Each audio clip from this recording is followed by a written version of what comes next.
Jadi pelaku spesialis pembobol rumah anak-anak kos, yang dimana anak-anak kos yang ditinggal kegiatan kerja maupun sekolah.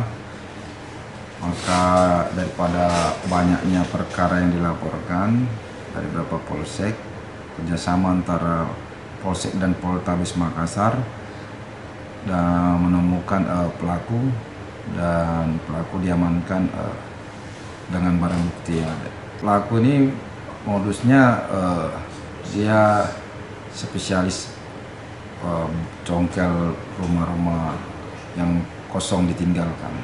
Yang diincar itu alat elektronik seperti televisi, barang-barang handphone maupun laptop maupun MacBook.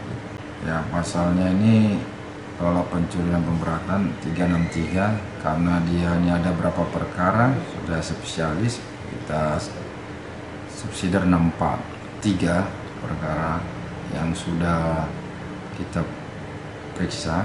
Mungkin nanti kita koordinasikan lagi polsek-polsek perkara yang ada.